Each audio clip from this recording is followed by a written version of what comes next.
Will there come a time when a Scottish roar is replaced by a Japanese whistle? Will a true Highland red even exist in 100 years? Some fear not.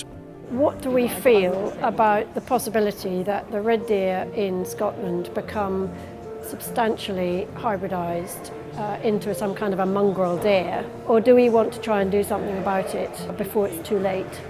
The reason? Sika deer, an incredibly resilient and hardy species introduced to Scotland at the turn of the last century, capable of interbreeding with reds, producing hybrids, which can confuse. Appearance of the animal is very concealing. Real experts have great trouble in actually identifying whether an animal is a hybrid or not. It's really hard. I haven't yet had a request to do this in Scotland, but I did get a request to genotype a claimed world record Sika stag from Texas in the USA, and it turned out to be very substantially a red deer.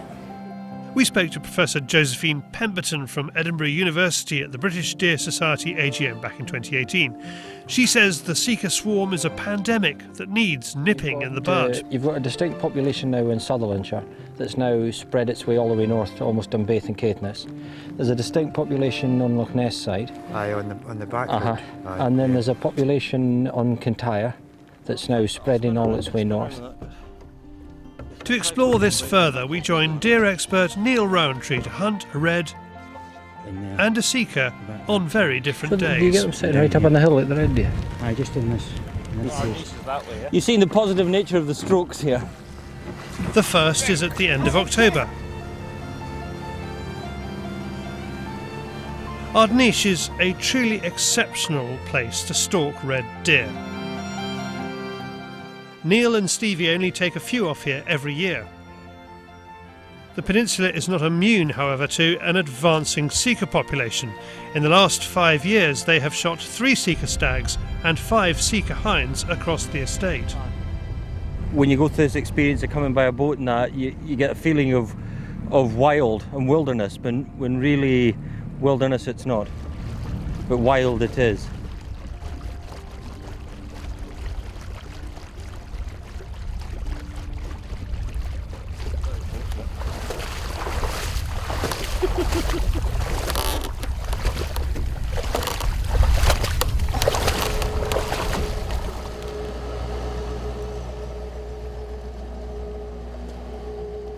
Once ashore, Mike Yates and his son join us.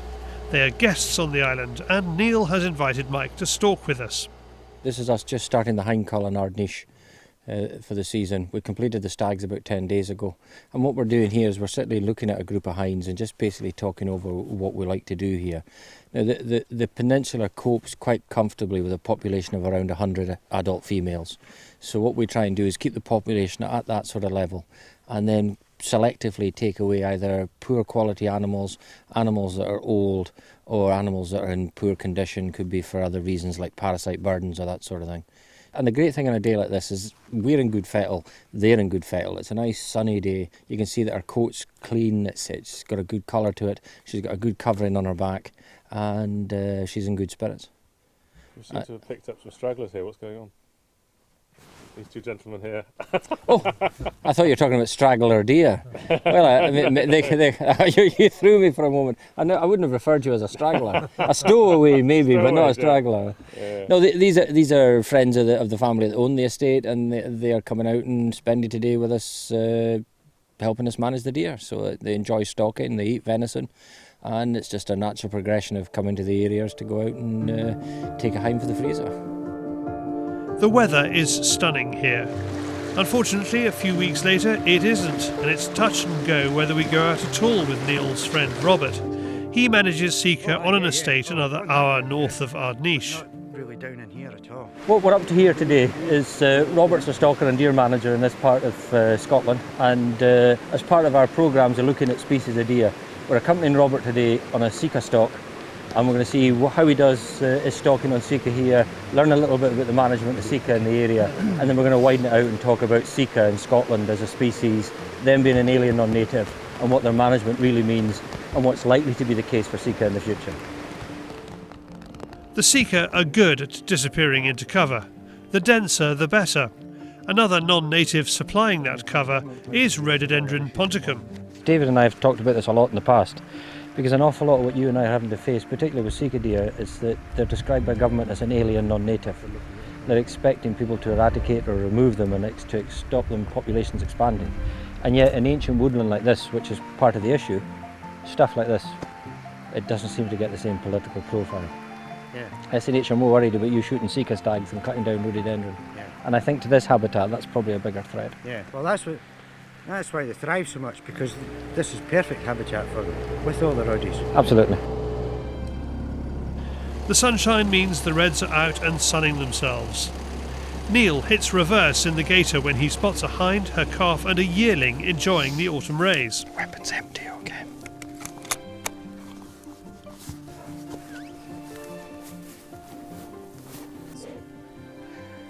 And if you watch the bubbles, you can see them drifting off down with the wind. And this broken ground, as it swirls, it can give you an idea of how the wind's reacting over the contours of the land. And then you can pick your route wisely using it. It's not just that I have a passion for blowing bubbles.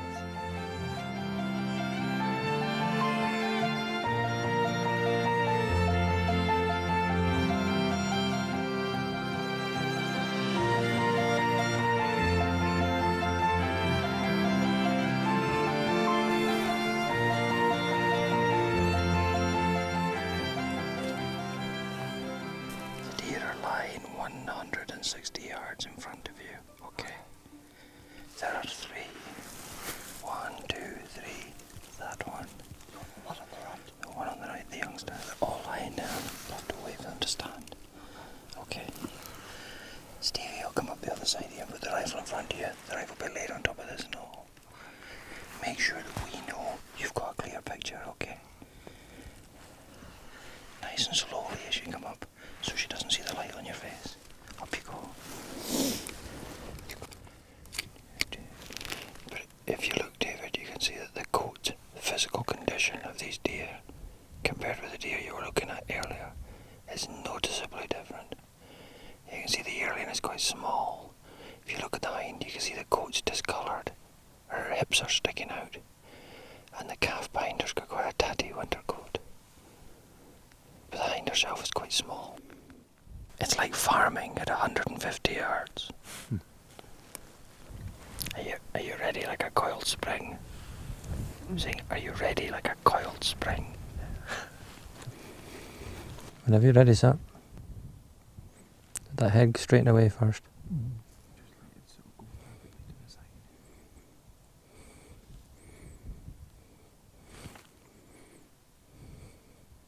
Okay. Did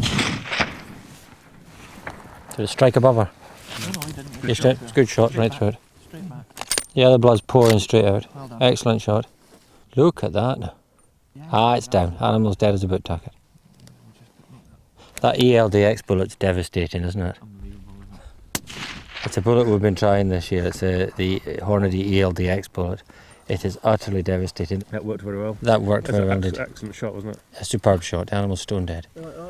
Yeah. So what we'll do now is just we'll sit quietly for a minute and just let the others drift away. Is this common practice for allowing the animals to drift away? Yes. That's exactly the one we want to shoot. We will eventually shoot the other two, but It looked a bit scabby. it does. You could see the difference compared with the animal you looked at earlier. Yeah. Well, tell us what you think about that yourself. What did you think of that yourself? I think that's the right way to shoot deer. They had no idea you were there. Quite a long wait. Aye. I prefer to do that though. I mean, there's a lot of people that will say whistle, shout. We've always had the practice that let them do what they're naturally going to do anyway. Yeah.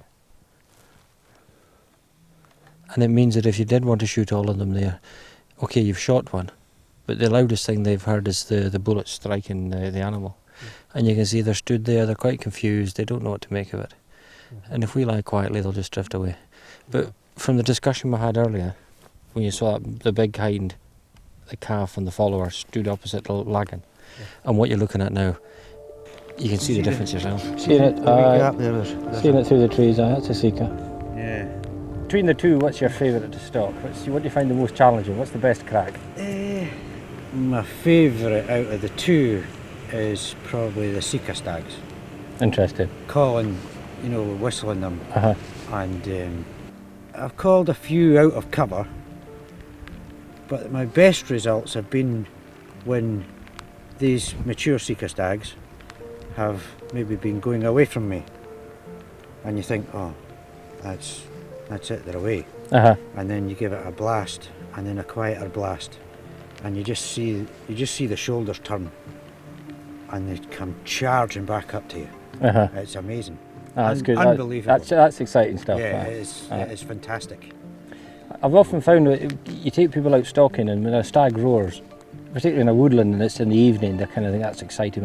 When he calls, quite often people near jump out of their skin with the noise. Yeah, it's quite eerie because, like, so say for instance you're coming down here and it's kind of starting to get dark and you're just coming along the edge of the wood, and a Sika stag whistles, the hairs on the back of your neck. Absolutely, yeah, absolutely. The only thing I've heard like it is the American elk, when you get a bull elk bugling. Well, it's very similar. It's actually an elk whistle I use. Uh-huh. That'll work. It works fantastic. Yeah, I tried an elk cow, the collar for an elk cow, and I use that as a Sika call. I'll show you one of these days. It works very well. The Sika are still being elusive and the weather is not helping. When we do see a suitable hind, the sensible decision is to leave her for another day. When the river's high like this, he's not going to take the risk of either shooting over a body of water or going into a situation where he can't get the animal out easily. And I totally agree with him. And that's the whole thing about experience and good sense when you're doing a bit of stalking. It's that sometimes the risk is greater than the reward, and it's better to leave it for another day. So I totally agree with you. Yeah, there's always another day.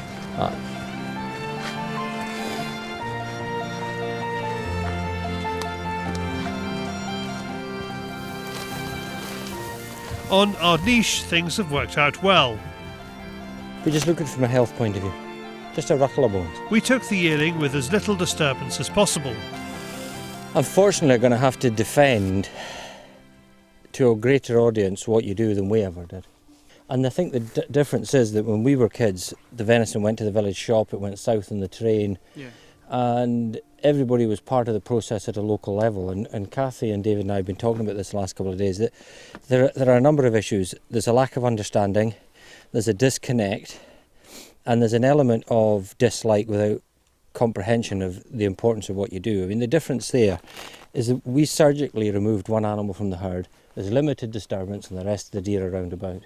Some of the alternatives that people propose would end up with these animals in huge groups travelling vast distances. And I don't know how that would fit with our modern society. All that remains now is to get back to the boat.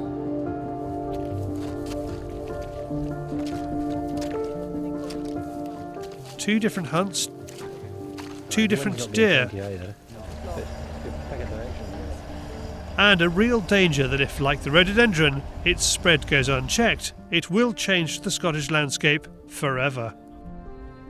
So if I was a Sun journalist, my headline would be "Red Deer Lost Within 100 Years." Yes, I might need to give you some more refined sums, but that's the kind of thing I'm thinking about. Really? Is that serious? Yeah. Okay. For more information about the Blaser R8 and the full range of Blaser optics, go to blaser.de. Sounding good, Stevie. Sounding good.